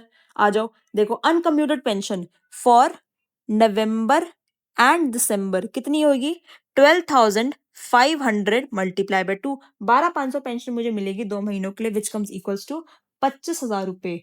फिर उसके बाद फॉर जनवरी, फेब्रवरी, मार्च, मार्च तक ही क्यों लिया, बताओ जरा, मार्च तक ही क्यों लिया मैंने। अच्छा मुझे ये बताएगा कि मैम हमने मार्च तक ही क्यों लिया। भाई मैं जिस पीरियड की सैलरी निकाल रही हूँ, ग्रॉस सैलरी निकाल रही हूँ, वो असेसमेंट ईयर 25-26 के लिए है, मतलब मेरा फाइनेंशियल ईयर क्या हो गया, 24-25 हो गया। तो मतलब जब 31 मार्च आएगी, 31 मार्च 2025 आएगी, तो मतलब मेरा ईयर भी तो खत्म हो जाएगा। अरे भाई एक ईयर फाइनेंशियल ईयर के लिए तो रहोगे, जल्द ऐसा थोड़ी कि चलती ही रहेगी आपकी। तो चलो, अब कितनी हो जाएगी, 5,000 multiply by 3, which comes equals to 15,000। क्या ये चीज समझ में आई कि ये 5,000 आया कहाँ से, 5,000 आया आपका 12,500 मल्टीप्लाई बाय 40%, क्योंकि 60% तो इस दिन आके मैंने कम्यूट करवा ली थी। इन दोनों का टोटल लगाना कितना आ रहा है, ये आ रहा है आपका 40,000 रुपीज, ये आ रहा है आपका 40,000 रुपीज, 40,000 रुपीज। पेंशन अनकम्यूटेड है, चाहे अदर एम्प्लॉय है, गवर्नमेंट एम्प्लॉय है, सबके लिए क्या हो जाती है, टैक्सेबल हो जाती है, सबके लिए क्या हो जाती है, टैक्सेबल हो जाती है। तो ये कितनी निकल कर आएगी मेरी, 40,000 रुपीज की पेंशन। Okay done. अब लगा दो सबका टोटल, आपकी क्या निकल कर आ जाएगी, ग्रॉस सैलरी। आपकी क्या निकल कर आ जाएगी, ग्रॉस सैलरी। यहाँ पे लगाना टोटल कितना आ रहा है, टोटल लगाओ, 9,31,333। क्या आप सबका यही आ रहा है, यही आ रहा है तो बहुत बढ़िया, हमने बिल्कुल सही किया है। ये मेरी निकल कर आ गई ग्रॉस सैलरी। बताओ, कुछ था इसके अंदर, कुछ भी नहीं था। सारी कहानी किसकी आ रही थी, पेंशन की। पेंशन का मैंने आपको सिखा दिया कि कम्यूटेड पेंशन निकाल लो सबसे पहले, और उसके बाद चेक करो अनकम्यूटेड कैसे आएगी। अगर अगर अगर एक चीज मैं आपको समझाती हूँ, अगर इस बंदे ने, अगर ए पर्सन ने इसी दिन को ही अपनी पेंशन कम्यूट करा ली होती, इसी दिन को ही, तो ये जो बीच के चेंजेस था इसका लफड़ा ही नहीं होता। मैं डायरेक्ट लगाती कितना, 12,500 मल्टीप्लाई बाय 40%, और उसको कर देती मल्टीप्लाई में 5 महीनों से। डन। अब बच्चे यहाँ पे सवाल पूछेंगे, मैम ये तो 3 महीने, 2 महीने हुए, आपने 3 क्यों काउंट किए थे, मतलब आपने 5,000 मल्टीप्लाई बाय 3 क्यों किया था, ये तो है ही 2। अरे भाई ध्यान से देख, यहाँ पे 1 मार्च है, मेरा पीरियड कब खत्म होता है, मेरा पीरियड खत्म होता है 31 मार्च को। तो 1, 2, 3 मंथ्स हो गए। ठीक, समझ में आ गया, easy question, easy PG question. खुद से एक बार ट्राई करोगे तो और अच्छे से क्लैरिटी आ जाएगी। डन। अब आ जाओ लीव सैलरी के ऊपर, बढ़िया सा कंसेप्ट है मेरा लीव सैलरी का। अब खुद दिमाग लगाओ, लीव सैलरी, सैलरी और लीव, मतलब मैंने छुट्टियाँ नहीं ली, लीव नहीं ली, इसकी वज़ह से मुझे सैलरी मिल रही है। इसको मैं और बहुत प्यार से कहती हूँ लीव एनकैशमेंट कि भाई मुझे 1 साल में इतनी छुट्टियाँ मिलती। मैं छुट्टियाँ ले ही नहीं रही। मैं हूँ कि बहुत हार्ड वर्किंग पर्सन, मैंने छुट्टियाँ ली नहीं। तो इसका मतलब मैं उस लीव को इन कैश करा रही हूँ, पैसों में कन्वर्ट करा रही हूँ। बहुत सारी ऑर्गनाइज़ेशन के अंदर डिफरेंट लीव पॉलिसीज़ होती है कि भाई हम कैजुअल लीव देंगे, सीएल, सिक लीव देंगे, casual leave, sick leave, medical leave, ये लीव, वो लीव, बहुत सारी तरह की अलग-अलग लीव्स देते हैं वो। डन। स्पेशल पर्पस लीव देंगे कि भई अगर आपका बर्थडे है, मैरिज है, कोई डेथ एनिवर्सरी किसी की कुछ है, स्पेशल पर्पस लीव है। तो आप बहुत सारी ऑर्गनाइज़ेशन अलग-अलग टाइप की लीव्स देती हैं। अब क्या क्राइटेरिया होता है लीव के अंदर? लीव के अंदर 2 चीज़ें होती है, या तो आप लीव को अवेल कर लो, ठीक है? अगर आप अवेल कर लेते हो तब तो बढ़िया, वेल एंड गुड। अगर आप अवेल लीव को नहीं करते तो 2 चीज़ें हो सकती है, या तो आपकी लीव्स जो होंगी वो लैप्स हो जाएँगी, या फिर वो आपकी एक्यूमुलेट हो जाएँगी, या फिर एनकैश हो जाएँगी। लीव्स लैप्स का मतलब क्या होता है कि भाई छुट्टी ले लो, नहीं लिया तो कुछ नहीं होगा, लीव खत्म। नहीं लिया तो कुछ नहीं, लीव खत्म, आगे से ले भी नहीं पाओगे। वो वाली छुट्टियाँ जो आपने नहीं ली थी। लीव इन कैश का मतलब क्या है, छुट्टियाँ नहीं ले रहे तो कोई बात नहीं, कोई दिक्कत वाली बात नहीं है, उसको पैसों में कन्वर्ट करा लो। छुट्टी नहीं ली, काम तो किया ना, पैसों में कन्वर्ट करा लो। तो हम बात कर रहे हैं लीव एनकैशमेंट की कि वो पॉलिसी जिसके अंदर ये कह रहे हैं कि छुट्टियाँ अगर आपने नहीं ली, तो उसको पैसों में कन्वर्ट करा लेना, which is encashment of unutilised leaves. ठीक है? समझ में आएगा कि बेसिक कांसेप्ट क्या कहते हैं कि बहुत सारी ऑर्गेनाइजेशन काफ़ी तरह की लीव्स देती है। लीव या तो लैप्स हो जाएँगी या फिर एनकैश हो जाएँगी, एक्यूमुलेट हो के। अब रिटायरमेंट के टाइम पे अगर जो लीव होगी, मिल रही है आपको लीव एनकैशमेंट, उसका क्या होगा? अगर ड्यूरिंग द एम्प्लॉयमेंट मिल रही है, तब क्या होगा? वो हम प्रोविजन सब समझते हैं। समझो सबसे पहले। सबसे पहले 2 तरीके हो सकते हैं, या तो छुट्टियों के पैसे एम्प्लॉयमेंट के ड्यूरेशन में ही मिल रहे हैं, तब क्या होगा? फुल्ली टैक्सेबल है, चाहे कोई मर्ज़ी निकल कर आ जाए। Fully taxable for all the employees, छुट्टियों के पैसे अगर ड्यूरिंग द एम्प्लॉयमेंट ही मिल रहे हैं। अगर मैंने छुट्टी नहीं ली और उसके पैसे मुझे रिटायरमेंट के टाइम पे मिल रहे हैं, तो वो आपकी एग्जेम्प्ट होगी under section 1010 double A. 1010 double A में मेरी जो है वो पैसे एग्जेम्प्ट हो जाएंगे। पर अगेन गवर्नमेंट एम्प्लॉय है तो भाई बेनिफिट ही बेनिफिट, पर अगर अदर एम्प्लॉय है तो अब 4 कंडीशन देखनी है। अब 3 नहीं, आपको 4 कंडीशन चेक करनी है। अगर 4 कंडीशन में से जो भी सबसे कम होगा, उतनी आपकी अमाउंट जो होगी वो एग्जेम्प्ट हो जाएगी, बाकी की जो बचेगी वो आपकी टैक्सेबल। तो देखो, सबसे पहली चीज़ क्या है? लीव क्रेडिट इंटू में average salary per month. Average salary per month कैसे निकालते हैं बता दूँगी। मल्टीप्लाई करते हैं इसको लीव क्रेडिट से। अब लीव क्रेडिट का मतलब क्या होता है? ये सारी कैलकुलेशन आपके मंथ्स के अंदर चलती है, बिकॉज़ यहाँ पे देखो एवरेज सैलरी पर मंथ लिखा है, तो लीव क्रेडिट भी मैं क्या करूँगी? डेज़ के अंदर कंसीडर करूँगी? नहीं मैम, मंथ में तो कंसीडर करोगे। कोई भी 2 चीज़ें हैं, तो उनकी यूनिट जो उनका मेजरिंग बेस है वो सेम होना चाहिए। तो लीव क्रेडिट भी मैं मंथ्स के अंदर कैलकुलेट करूँगी। अब यहाँ पे लीव क्रेडिट का मतलब क्या होता है? जितनी छुट्टी मुझे अलाउ थी माइनस जितनी छुट्टी मैंने ले ली। जो बच गया वो मेरा लीव का क्रेडिट कहलाएगा। जितनी छुट्टी मुझे अलाउ थी माइनस जितनी छुट्टी मैंने ले ली, जिसका बीच का जो डिफरेंस निकल कर आएगा वो मेरा लीव क्रेडिट कहलाएगा। उसको मल्टीप्लाई कर दूँगी एवरेज सैलरी पर मंथ से। दूसरा 10 मंथ इंटू में एवरेज सैलरी पर मंथ, 10 महीने multiply by average salary per month. तीसरा एक्चुअल अमाउंट जितनी मिली, और चौथा मैक्सिमम 25 लाख रुपए। वहाँ पे ग्रेच्युटी के केस के अंदर मैक्सिमम लिमिट क्या थी? मैम 20 लाख रुपए, वेरी गुड। पेंशन के केस में मैक्सिमम लिमिट क्या थी? मैम ऐसा कोई लिमिट नहीं थी, बस हम ग्रेच्युटी के बेस पे निकाल लिया करते थे। ठीक है, वेरी गुड। अब लीव सैलरी के बेस पे मैक्सिमम अमाउंट क्या है मेरी? 25 लाख रुपए, ठीक है? Actual amount received. Leave credit कैसे निकलता है? जितनी छुट्टी अलाउड थी माइनस जितनी छुट्टी मैंने ले ली, multiply by average salary per month. और सेकंड कंडीशन क्या थी? 10 मंथ्स इंटू में एवरेज सैलरी पर मंथ।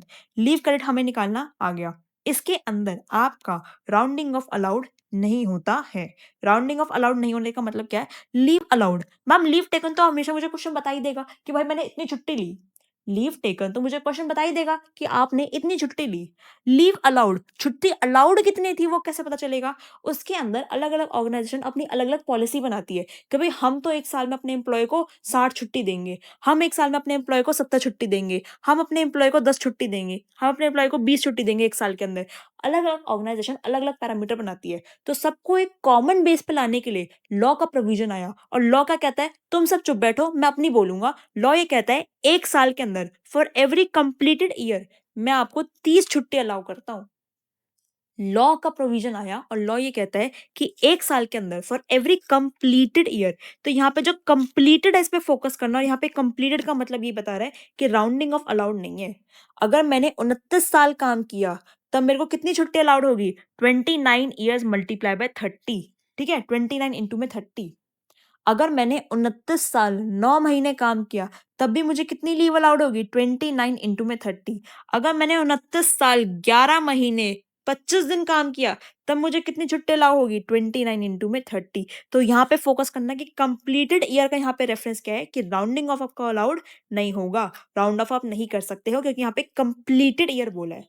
अब 30 का यहाँ पे रेलेवेंस क्या हो गया? अलग अलग ऑर्गेनाइजेशन अलग अलग पैरामीटर लगाती है कि भाई हम तो लीव अलाउ करते हैं एक साल में 50, हम कहते हैं 20, हम करते हैं 25, हम कहते हैं 10।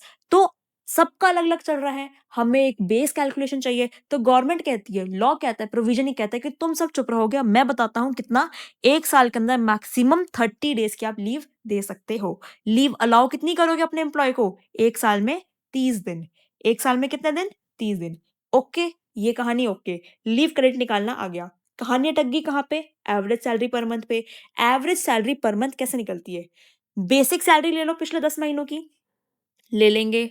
डीए ले लो, एवरेज डीए ले लो in terms of last 10 month, ले लेंगे।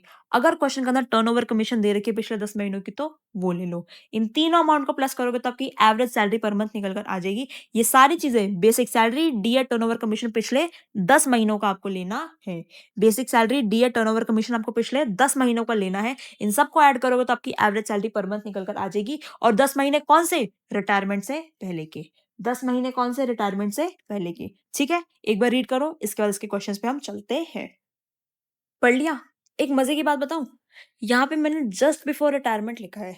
इस जस्ट बिफोर रिटायरमेंट का मतलब क्या है? इस जस्ट बिफोर रिटायरमेंट का एक अलग ही मतलब है। क्या मतलब है? भाई जिस दिन रिटायरमेंट हुई है ना, उससे पहले के 10 महीने। समझ रहे हो? अगर मैं ये कहूं कि मेरी रिटायरमेंट हुई है फर्स्ट, मेरी रिटायरमेंट हुई है 15 मई 2024 को। अगर मेरी रिटायरमेंट हुई है 15 मई 2024 को, तो इसका मतलब 14 मई से 14 मई 2024 से लेकर पिछले 10 मंथ्स तक की लेनी है आपको सैलरी। मैम ये वाला कंसेप्ट जो था बिफोर 10 मंथ्स बिफोर रिटायरमेंट, ये मैंने ग्रेचुटी में भी पढ़ा था।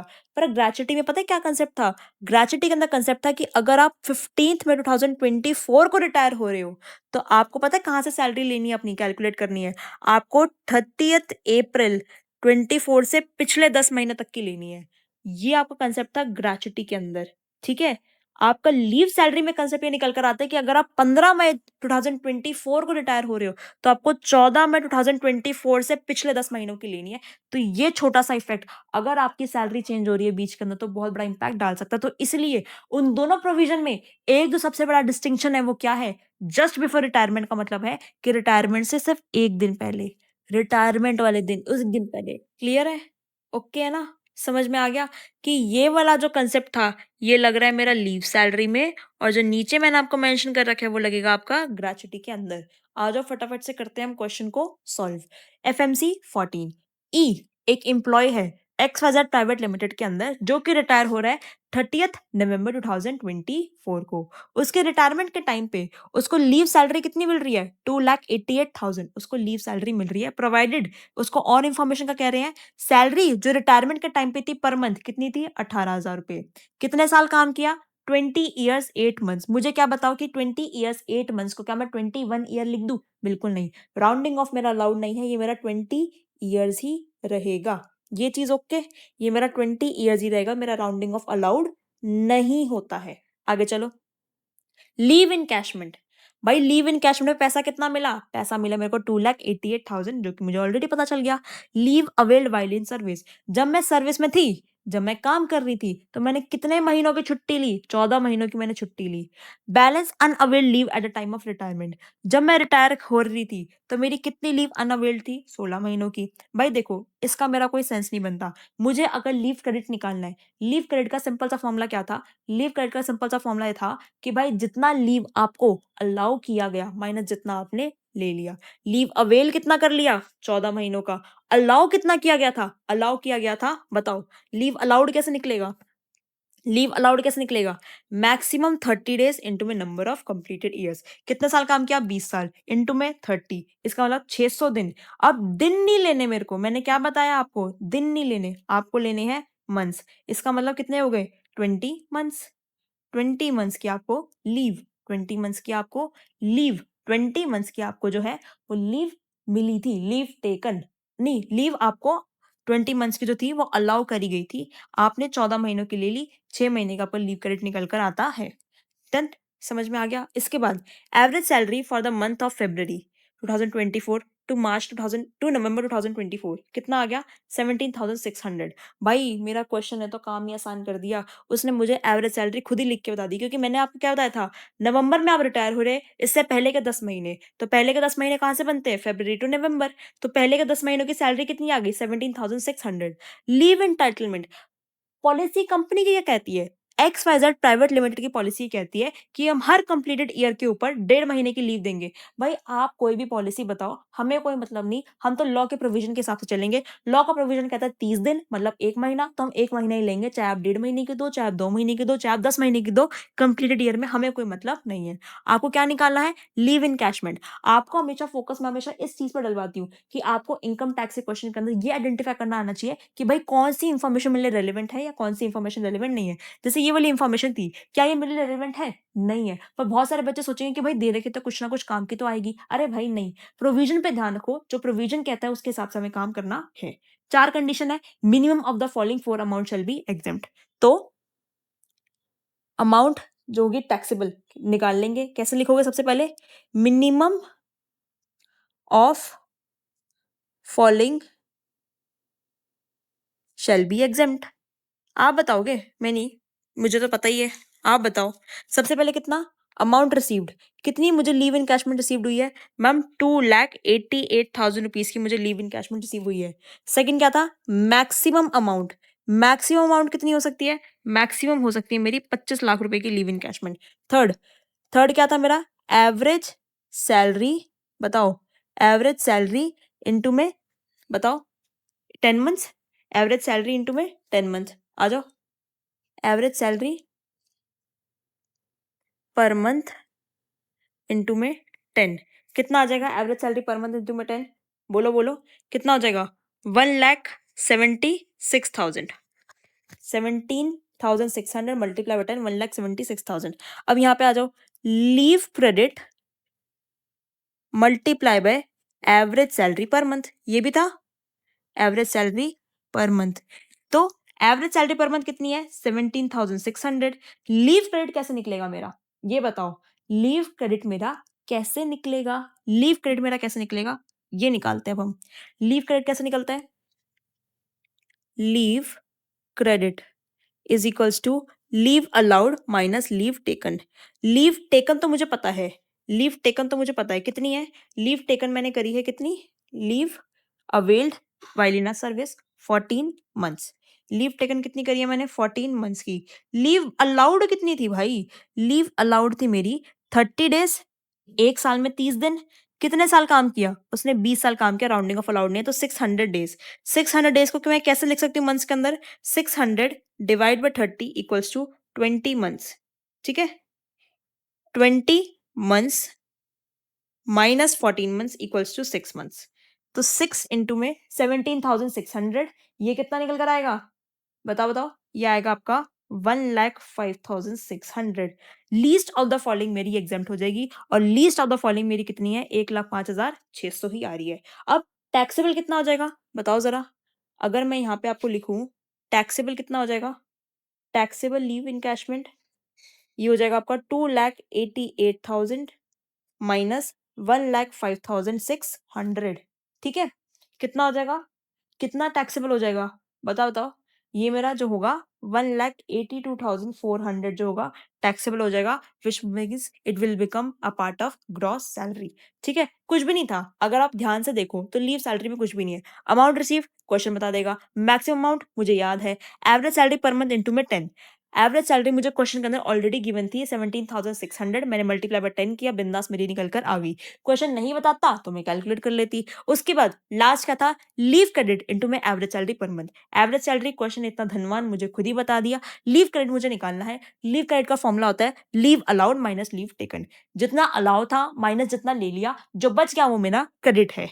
ठीक है। लीव टेकन कितना था, लीव टेकन उन्होंने बता दिया कि आपने लीव जो अवेल करी है वो 14 मंथ्स की करी है, 14 मंथ्स आ गया। पर लीव अलाउड मैं कैसे निकालू, मैं कैसे निकालू, मैं चलूंगी सीधा लॉ के पास, मुझे ना इसकी सुननी ना उसकी सुननी ना किसी की सुननी, मैं जाऊंगी सिर्फ लॉ के प्रोविजन के पास। लॉ का प्रोविजन कहता है कि जितने साल आपने काम किया, कंप्लीटेड ईयर, मल्टीप्लाई कर दो उसको 30 से, 30 डेज की हम एक साल के अंदर लीव देंगे। मैंने किया, मेरे 600 दिन निकल कर आए, 600 दिन निकल कर आए। क्या दिन और महीने सेम है, नहीं। क्या महीने और महीने सेम है, यस। तो मैं इसको मंथ्स में कन्वर्ट करती हूँ, तो 20 माइनस 14, 6 मंथ्स मेरा निकल कर आया। मैंने 6 से मल्टीप्लाई किया तो मेरा 1,05,600 निकल कर आया, जो कि मैंने इससे माइनस कराया तो मेरी टैक्सेबल लीव इन कैश में निकल कर आ गई 182,400। बताओ, बताओ क्या इस क्वेश्चन के अंदर कोई डाउट, कोई कंफ्यूजन? अगर नहीं तो हम आगे चलते हैं।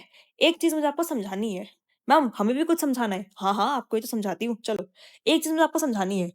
मान लो क्वेश्चन जो इतना है उसने चालबाजी करी और आपको लीव टेकन ही नहीं बताया, तब क्या करोगे? लीव टेकन आपको क्वेश्चन करना नहीं बताया, अरे मैम फिर तो हम फंस जाएंगे, क्वेश्चन सॉल्व होगा ही नहीं। नहीं, क्वेश्चन सॉल्व आपका होगा। अगर आपको क्वेश्चन लीव टेकन ही नहीं बता रहा कि भाई लीव टेकन कितनी होगी, फिर भी आपका क्वेश्चन सॉल्व होगा। पता है कैसे? मैं आपको बताती हूँ। आप एक चीज समझो, आप एक चीज समझो, leave credit is equals to leave allowed minus leave taken. मुझे एक चीज बताओ, चाहे मैं प्रोविजन के हिसाब से चलूं, चाहे मैं इंडस्ट्री के हिसाब से चलूं, चाहे मैं XYZ ऑर्गेनाइजेशन किसी के हिसाब से चलूं, क्या मेरी लीव टेकन में कभी कोई चेंज होएगा? मतलब अगर मैं यहाँ पे कंसीडर करूँ कि लीव अलाउ मैं एक साल में 30 दिन कर रही हूँ, चाहे लीव अलाउ एक साल में मैं 40 दिन कर रही हूँ, चाहे 50 दिन कर रही हूँ, चाहे 10 दिन कर रही हूँ, मैं एक साल में कितनी भी लीव अलाउ करूँ, क्या मेरे लीव टेकन पे फर्क पड़ेगा? भाई लीव तो जो ये होती है लीव टेकन, वो तो एक्चुअल बेसिस पे है। जितनी एम्प्लॉय ने ली उतनी तो हम लेंगे। एम्प्लॉय ने मान लो कितनी भी लीव ली, जितनी ली उतनी तो लिखेंगे। तो इसका मतलब मैं एक चीज ये समझ पा रही हूँ कि लीव टेकन मेरा किसी भी सिचुएशन में चेंज नहीं हो सकता। जो एक्चुअल होगा हमेशा वही मैं लिख पाऊंगी, है ना? आपके साथ क्या चीज हो सकती है, क्वेश्चन आपसे गेम खेल सकता है, वो आपको ना कंपनी के हिसाब से लीव क्रेडिट बता देगा। कहेगा कि भाई कंपनी के हिसाब से इतना लीव क्रेडिट बनता है, इतनी लीव अलाउड थी, तो बता दो अब। आप क्या सोचोगे, लीव क्रेडिट गिवन है, अलाउड गिवन है, लीव टेकन निकाल लेते हो। पर यार वो तो कंपनी के हिसाब से है। कंपनी कहेगी कि भाई मैं तो 6 दिन की लीव देती हूँ, कंपनी कहेगी मैं तो 40 दिन की लीव देती हूँ, हम थोड़ी मानेंगे, हम तो लॉ के हिसाब से मानेंगे। तो उस केस में आपको क्या करना होता है, आपको एक चीज पकड़नी है कि भाई चाहे कंपनी के हिसाब से चलूं, चाहे मैं लॉ के हिसाब से चलूं, छुट्टियां तो जितनी ली उतनी ही रहेगी। लीव टेकन तो कभी कभी किसी भी केस में चेंज हो ही नहीं सकता। एग्री कर रहे हो? भाई आप सब चीजें छोड़ दो, पूरा माइंड अपना ब्लैंक करो, एक चीज समझो। आपने छुट्टी ली 30 दिन की, कंपनी के हिसाब से भी 30 दिन माने जाएंगे, लॉ के हिसाब से भी 30 दिन माने जाएंगे, प्रोविजन के हिसाब से भी 30 दिन माने जाएंगे। भाई 30 दिन के लिए तो उसको 32 थोड़ी दिखा दोगे। कंपनी की पॉलिसी थी, कुछ भी थी, मुझे नहीं मतलब उससे। अगर आपकी छुट्टी आपने 30 दिन ली है तो आप 30 दिन ही दिखाओगे ना। तो एक चीज मैं ये समझ गई लैंडमार्क कि भाई मैं लीव टेकन किसी भी केस में चेंज नहीं कर सकती, वो मेरा हमेशा सेम रहेगा। चाहे मैं कंपनी के हिसाब से कैलकुलेशन करूं, चाहे मैं लॉ के हिसाब से कैलकुलेशन करूं, मेरा लीव टेकन हमेशा सेम रहेगा। ये एक्चुअल बेसिस पे निकल कर आता है। डन।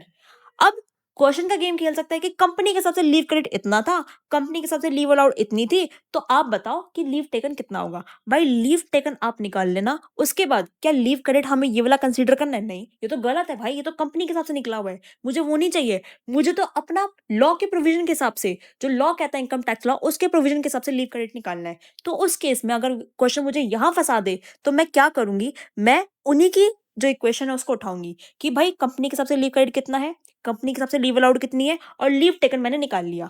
ठीक है, लीव टेकन मैंने एज अ बैलेंसिंग फिगर निकाल लिया। फिर अब क्या हुआ, अब मेरे पास क्या निकल कर आ गया, लीव टेकन निकल कर आ गया। एक्चुअल है, हमेशा सेम रहेगा। लीव अलाउड मैं निकाल ही लूंगी, जैसे अभी मैंने निकाला कि 30 days multiply by number of years of completed service. तो फिर मेरा लीव क्रेडिट ऑटोमेटिकली निकल कर आ जाएगा, जो कि लॉ के प्रोविजन के हिसाब से होगा, जो कि लॉ के प्रोविजन के हिसाब से होगा। तो देखो, अगर क्वेश्चन गेम खेलेगा तो उस केस में हम क्या कर सकते हैं, हम लीव टेकन निकाल लेंगे, हमारा बस एक स्टेप बढ़ जाएगा, हम लीव टेकन निकाल लेंगे और उस लीव टेकन को यहाँ पे डाल देंगे। ये मुझे ऑलरेडी कैलकुलेट मैं कर सकती हूँ, लीव क्रेडिट मेरा निकल कर आ जाएगा। ठीक है, इसी पे बेस्ड एक क्वेश्चन दिखा दूं, चलो। FMC 15, X was employed with ABC limited. X employ था, ABC लिमिटेड के अंदर काम किया करता था, वो रिटायर हो गया। इसको थोड़ा सा छोटा कर लेते हैं।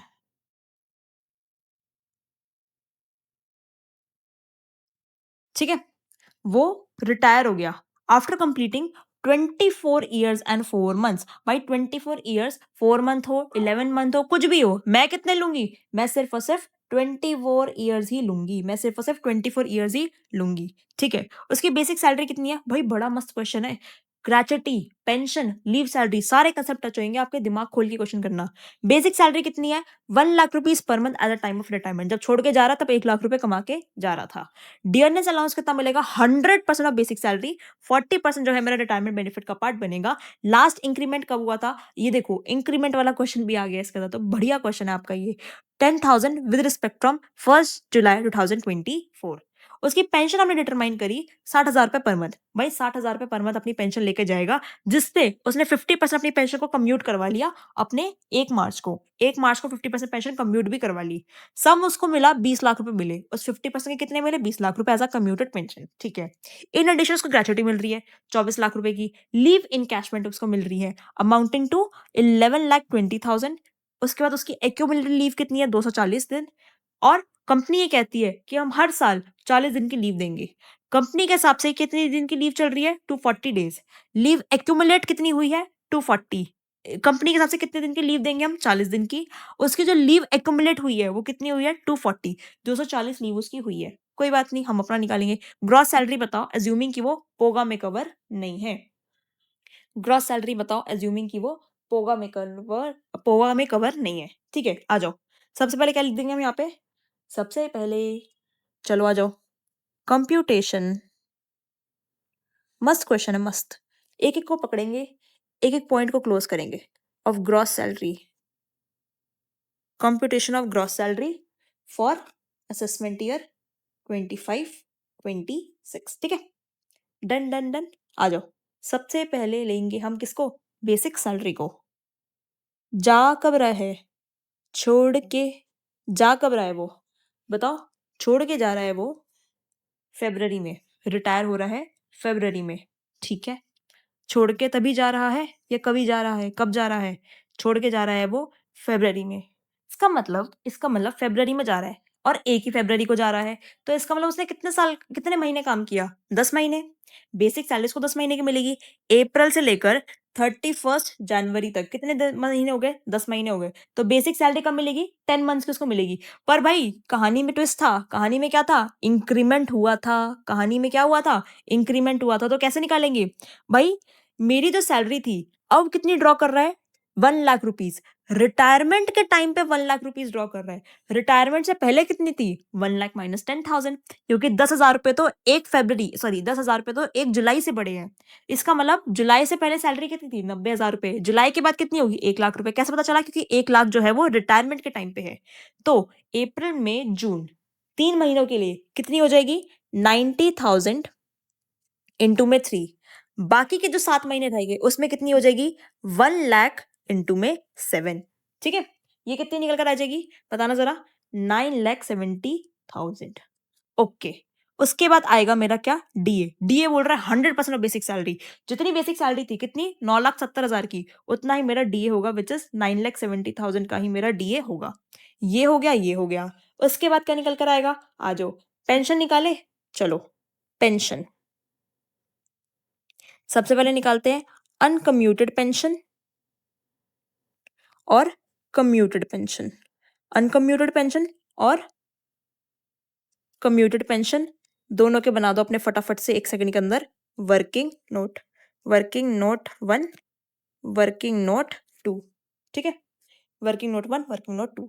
आ जाओ, सबसे पहले वर्किंग नोट 1 अनकम्यूटेड पेंशन पे,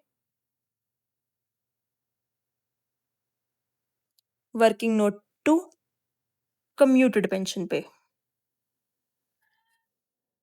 ठीक है, चलो सबसे पहले क्या करेंगे? सबसे पहले स्टेप नंबर 1। चलो step number 1, total pension. Total pension कैसे निकलती है? Computed pension divide by percentage. Commuted pension कितनी मिली है? पेंशन मिली है मुझे कम्यूटेड कितनी? 20 लाख रुपीज 50% के लिए। 20 लाख रुपीज भाई मुझे मिले हैं, डिवाइड बाय 50%, तो 100% कितना होता है? 100% होता है मेरा 40 लाख रुपीज। अब स्टेप नंबर 2 निकालेंगे कितनी पेंशन, कितनी मेरी एग्जेम्प्ट होगी। चेक करो कि ग्रेचुटी एक्ट में कवर है या नहीं है। तो भाई ग्रेचुटी की कैलकुलेशन करा रहे हैं तो बट ऑब्वियस है कि ग्रेचुटी क्या कर रहे हैं, assuming that he is not cover under the payment of gratuity act. ठीक है, मान के चल रहे हैं कि वो पोगा में कन्वर्ट नहीं है, पर ग्रेचुटी तो उसको मिल रही है, ग्रेचुटी उसको मिल रही है, साफ साफ मुझे क्वेश्चन बता रहा है कि ग्रेचुटी मिल रही है, तो क्या लेंगे 1/3, तो 40 लाख का 1/3। ठीक है, कितना आ जाएगा ये बताना जरा, 13,33,333, 13,33,333 मेरा निकल कर आ जाएगा। ओके, ये मेरी अमाउंट क्या हो जाएगी, एग्जाम्प्ट। तो भाई टैक्सेबल कितनी होगी, चलो यहाँ पे एग्जाम्प्ट पे छोड़ देते हैं। ठीक है, कम्यूटेड पेंशन रिसीव कितनी हो रही है, कम्यूटेड पेंशन मुझे रिसीव हो रही है 20 लाख रुपीस की, माइनस कर दूंगी इसके अंदर से मैं एग्जाम्प्ट कितनी, 14,33,333, सॉरी 14 था 13 था 13 था, 13,33,333। ठीक है, कितना आ जाएगा ये मेरा निकल कर आएगा 6,66,667। ठीक है, अब अनकम्यूटेड निकाल लेते हैं, अनकम्यूटेड पेंशन। अब एक चीज समझो, टाइमलाइन बनाओ, टाइमलाइन बनानी बहुत जरूरी है। रिटायर कब हो रहा है भाई, वो रिटायर हो रहा है आपका फेब्रवरी में, 1 फरवरी को वो रिटायर हो रहा है, उसने पेंशन मिलनी चालू हो गई उसको, 1 फरवरी को रिटायर हो रहा है, उसकी पेंशन हमने डिसाइड कर ली 60,000 रुपये पर मंथ देंगे। उसने अपनी पेंशन जो है वो मार्च में कम्यूट कराई, 1 मार्च को उसने कम्यूट कराई, तो इसका मतलब जो उसको 60,000 रुपये मिल रहे थे वो पहले महीने के तो 60,000 ही मिलेंगे। उसके बाद जब मार्च में उसने कम्यूट करा ली, तो मार्च, इस मार्च से लेकर 31 मार्च जो एक महीना है उसमें उसको 60,000 का 50% मिलेगा। क्या ये चीज ओके हो गई, 60,000 का 50% मिलेगा। ठीक है, अनकम्यूटेड पेंशन भाई फेब्रवरी के बाद में रिटायर हो रहा है, तो फेब्रवरी टू मार्च कितना मिलेगा उसको, 60,000, अनकम्प्यूटेड पेंशन 60,000 पूरी मिलेगी। मार्च में जाके उसने क्या किया, मार्च के मंथ में उसने क्या किया, सिंपल सी चीज, अपनी पेंशन को कम्यूट करवा लिया, तो मार्च के महीने में कितना मिलेगा, 60,000, 50% कम्यूट करा लिया, अनकम्यूटेड कितना रहेगा 50%, तो कितना रहेगा 30,000। कितना हो जाएगा, ये दोनों टैक्सेबल होते हैं, अनकम्यूटेड पेंशन मेरी 90,000 की मेरी टैक्सेबल हो गई, uncommuted pension 90,000, working note number 1 close हो गया, पेंशन क्लोज। आ जाओ किस पे, ग्रेचुटी पे, आ जाओ किस पे, ग्रेचुटी पे, ग्रेचुटी। ठीक है, ग्रेचुटी में अमाउंट रिसीव्ड मिला कितना है भाई, ग्रेचुटी मुझको मिला कितना है, ये सब हटा देती हूं मैं, जो जो मेरा हो गया है। ग्रेचुटी मुझे मिला कितना है, ग्रेचुटी मुझे मिली है, इधर आओ, 24 लाख रुपीस, आ जाओ, amount received 24 lakh rupees, minus क्या करेंगे इसके अंदर से, ग्रेचुटी मेरी एग्जाम्प्ट कितनी है, साफ साफ क्वेश्चन बोल रहा है कि पोगा में जो है वो कवर नहीं है। आ जाओ, एग्जाम्प्ट कितना होगा, वर्किंग नोट नंबर 3 से पूछते हैं।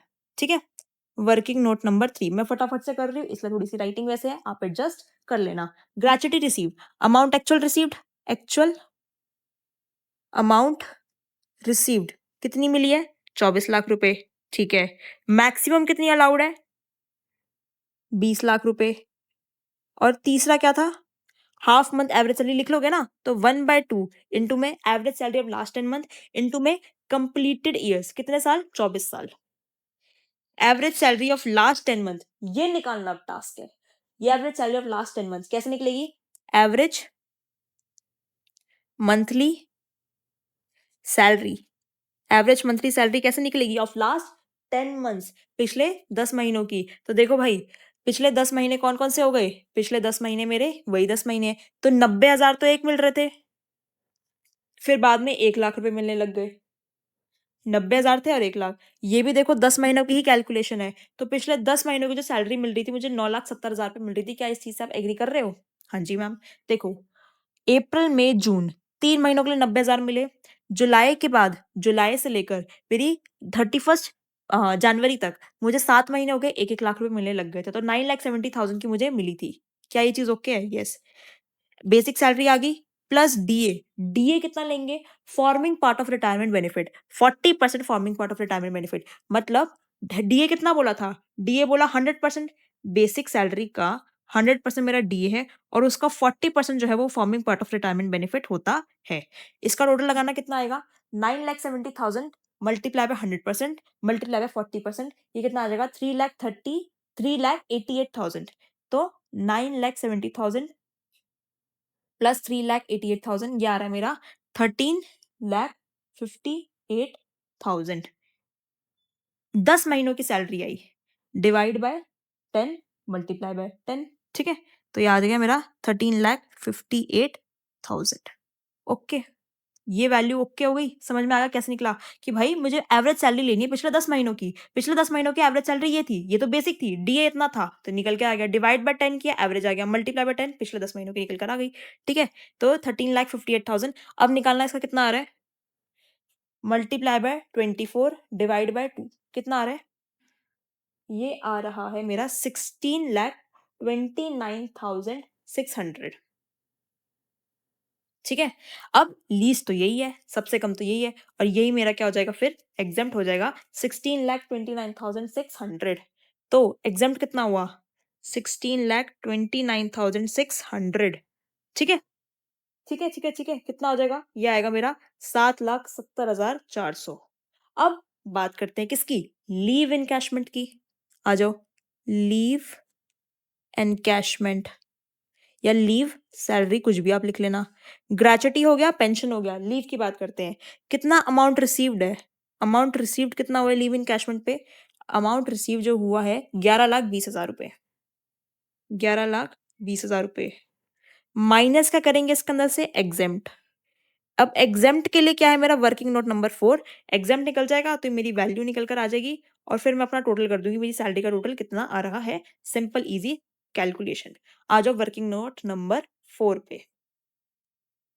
Working note number 4 very very important working note है, इस पे आपको 100% अपना फोकस मेंटेन करना है। लीव इनकैशमेंट आपकी एग्जेम्प्ट क्या होगी, lower of following shall be exempt, lower of following shall be exempt, सच में ना यही होगा, लोअर ऑफ फॉलोइंग आपका एग्जेम्प्ट हो जाएगा। अब लोअर ऑफ फॉलोइंग में क्या है, एक्चुअल रिसीव्ड, अमाउंट रिसीव्ड कितना है, 11,20,000, मैक्सिमम कितनी है मेरी, 25 लाख। फिर उसके बाद average salary per month into में 10 month, average salary per month कितनी निकल कर आ रही है मेरी, बताना जरा मुझको, बताना जरा मुझको, कितनी निकल कर आ रही थी एवरेज सैलरी पर मंथ, 13,58,000 पर मंथ मल्टीप्लाई बाय 10 मंथ, ठीक है। ये मेरी सैलरी निकल कर आ रही थी, 13,58,000 average salary of last 10 month, यही आ रही थी ना, 13,58,000 कैलकुलेशन करी हुआ है लास्ट, लीव क्रेडिट इनटू में एवरेज सैलरी पर मंथ, ठीक है। आ जाओ, एवरेज सैलरी पर मंथ कितनी है, 13,58,000, लीव क्रेडिट से उसको मल्टीप्लाई करना है, मल्टीप्लाई बाय लीव क्रेडिट, निकाल लेते हैं अभी। अब लीव क्रेडिट कैसे निकलेगा उसकी कैलकुलेशन पे देखना 100% फोकस करके। देखो क्वेश्चन आपको क्या बोल रहा है, क्वेश्चन आपको सिंपल चीज बोल रहा है कि उसको 40 दिन की लीव मिलेगी हर साल के अंदर, 40 दिन की लीव मिलेगी हर साल के अंदर, कितने साल काम किया, 24 साल काम किया है। एक्यूमुलेट कितनी हुई है इसकी, 240 लीव हुई है। एक्यूमुलेट लीव का मतलब क्या होता है, एक्यूमुलेट लीव का मतलब होता है कि इतनी छुट्टियां, आपका लीव क्रेडिट, एक तरीके से आप ये समझो, एक्यूमुलेट लीव, उसकी लीव इतनी इकट्ठी हो गई है, क्रेडिट उसके पास इतना हो गया, एक्यूमुलेट का मतलब इतनी लीव उसकी इकट्ठी हो गई है, जितनी थी उसमें से इतनी चली गई, इतनी उसने ले ली, और एक्यूमुलेट कितनी हुई, इतनी लीव इकट्ठी हो गई है। तो एक्यूमुलेट का मतलब आप ये समझना, लीव क्रेडिट की बात कर रहा है वो। अब क्वेश्चन ने अपना गलत वाला लीव क्रेडिट दिया, leave credit is equals to leave allowed minus leave taken, पूरा पूरा लिखना, मैंने शॉर्ट में लिखा है। कितना बोल रहा है accumulate leave, to 40 days, leave allowed कितना बोल रहा है, 40 डेज, उसके हिसाब से इन a month, in a year, और कितने साल, 24 ईयर्स। मैं लीव टेकन क्या निकाल सकती हूँ, बताओ, 40 इंटू में 24 कितना आ रहा है, 960, minus leave taken equals to 240, जो कि मेरा लीव क्रेडिट है या एक्यूमुलेटेड लीव है। 960 माइनस 240 कितना निकल कर आ रहा है, 720। तो लीव टेकन कितना निकल कर आया मेरा, 720, कि भाई मैंने पिछले 24 सालों के अंदर 720 दिन की छुट्टियां ली है, 720 डेज, 720 दिन की मैंने छुट्टियां ली है, इतनी बात ओके हो गई। 720 दिन की मैंने छुट्टियां ली है, इतनी बात क्या ओके हो गई, हाँ भाई। मैंने क्या बोला, भाई पुराने वाले गलत वाले के साथ मैं सिर्फ एक चीज कर सकती हूँ, मैं अपना एक्चुअल लीव टेकन निकाल सकती हूँ। अब मेरे को ये लीव टेकन पता चलेगा, क्योंकि क्वेश्चन के अंदर मुझे नहीं बता रखा था कि भाई छुट्टी एक्चुअली एम्प्लॉय ने कितनी ली है। मैंने लीव टेकन मैंने कैसे निकाला? लीव क्रेडिट मतलब जितनी एक्यूमुलेट हो चुकी है, ठीक है, equals to leave allowed. Leave allow कितनी हुई थी वो मैंने निकाल ली, minus leave taken. Leave taken मेरी बैलेंसिंग फिगर निकल कर आ गई कंपनी के हिसाब से। अब मेरे पास लीव टेकन है, लीव अलाउड में निकाल लूंगी तो लीव क्रेडिट ऑटोमेटिकली निकल कर आ जाएगा, है ना? Agree agree? आ जाओ इधर आ जाओ। अब मैं क्या करूंगी? अब मुझे पता है leave credit is equals to leave allowed minus leave taken. Leave taken कितना निकल कर आया? लीव टेकन मेरा निकल कर आया है 720 डेज का। लीव अलाउड यहां पे फोकस करना, कितनी अलाउड होगी? 24 ईयर्स पे हर साल 30 दिन की छुट्टी अलाउड होगी। भाई लॉ का प्रोविजन क्या कहता है? सिर्फ 30 दिन की अलाउड होगी और वो मेरा लीव क्रेडिट होता है। तो 24 इंटू में 30, ये कितना आ गया? 720। अरे ये क्या हुआ? 720। इसका मतलब लीव क्रेडिट कितना मिलेगा? कुछ भी नहीं मिलेगा। तो zero multiply by something zero होता है। और क्या बोलते हैं? Lowest of the following shall B exam. तो लोएस्ट क्या है? जीरो है, तो जीरो एग्जाम होगा और पूरा का पूरा मेरा टैक्सेबल हो जाएगा। समझ में आया कि क्वेश्चन क्या कह रहा था? कि भाई जितनी छुट्टी लीव क्रेडिट आपका निकलेगा उसके हिसाब से इसका टोटल बताना कितना आ रहा है? इसका टोटल बताओ। 11,20,000 प्लस 7,70,400, 6,6,6,6,7, 90,000, 970, 970 कितना आ रहा है? बताओ जरा। 45,87,067 सबका यही आ रहा है। ये आपकी क्या निकल कर आ गई? Gross salary. मेरे पास थोड़ी सा स्पेस इशू था, आप अपनी नोटबुक में अच्छे से लिख लेना। ग्रॉस सैलरी आपकी निकल कर आई है 45,87,067। समझ में आया कि क्या दिक्कत हुई? समझ में आया? समझ में आया कि क्या हुआ? Lowest of the following exempt करेंगे। अमाउंट इतनी मिली, मैक्सिमम इतनी है, एवरेज सैलरी मैंने ग्रेचुटी से ले ली, लीव क्रेडिट इनटू में average salary per month. Average salary आ गई पर लीव क्रेडिट कितना? लीव क्रेडिट मैंने निकाला कि भाई मुझे लीव टेकन बताओ पहले। लीव देखो, सबसे पहला मेरा फॉर्मूला क्या होता है? Leave credit equals to leave allowed minus leave taken. अब लीव क्रेडिट निकालना था, ठीक है। लीव अलाउड कैसे आया? 24 साल काम किया, एक साल में मैं 30 दिन छुट्टी लूंगी, 720। पर क्वेश्चन ने गेमबाजी करी और लीव टेकन ही नहीं बताया। जब लीव टेकन ही नहीं बताया तो मैंने क्वेश्चन के साथ गेम प्ले किया। मैंने क्वेश्चन को क्या बोला कि भाई अच्छा ठीक है कोई बात नहीं, तू कंपनी के हिसाब से बता दे कि तुम्हारे हिसाब से लीव टेकन कितनी है। तो कैसे पता चला? एक्यूमुलेट उसकी छुट्टियां इतनी हुई है, इतनी उसने ली थी, तो इतनी उसकी, इतनी उसको अलाउ थी, तो लीव टेकन उसकी 720 डेज निकल कर आ गया। मैंने देखा कि भाई प्रोविजन कहता है 720 दिन छुट्टी देनी चाहिए, एम्प्लॉय ने ली भी 720 दिन ही है। इसका यही मतलब हुआ ना कि लॉ का प्रोविजन कहता है 720 दिन की छुट्टी मिलनी चाहिए, अलाउ इतनी है और उसने ली भी उतनी, तो क्रेडिट कुछ है ही नहीं। जब कुछ है ही नहीं तो भाई एग्जाम्पशन किस चीज की? पूरा का पूरा आपका टैक्सेबल होगा। जब छुट्टी आपको अलाउ ही इतनी करी गई थी, आपने इतनी ही ली, तो पैसा एनकैश करा के आप जो कह रहे हो कि मुझे एग्जाम्पशन चाहिए, कोई एग्जाम्पशन नहीं मिलने वाली है। ठीक है, अच्छा क्वेश्चन था, बहुत बढ़िया क्वेश्चन था। होमवर्क में इस क्वेश्चन को आपको फिर से प्रैक्टिस करनी है। अब आपको एक चीज समझ में आ गई कि ग्रेचुटी, पेंशन और लीव सैलरी, इन सब के क्वेश्चन कैसे सॉल्व होते हैं, कितने ट्रिकी तरीके से होते हैं। और हमने ने पूरा फोकस किया, पूरी कोशिश करी कि आपको अच्छे क्वेश्चंस कराऊं ताकि आपका दिमाग एक तरीके से खुले कि भाई किस तरीके के क्वेश्चन मुझे एग्जामिनेशन में देखने को मिलते हैं। ठीक है, जो क्वेश्चन, जो मास्टर क्वेश्चन मैंने आज आपको करवाए हैं वही आप कर लोगे तो आपको एक फुल फुल प्रूफ कॉन्फिडेंस आएगा कि भाई मैं ऐसे क्वेश्चन फिर से अटेम्प्ट कर सकता हूं अगर आए तो। ठीक है।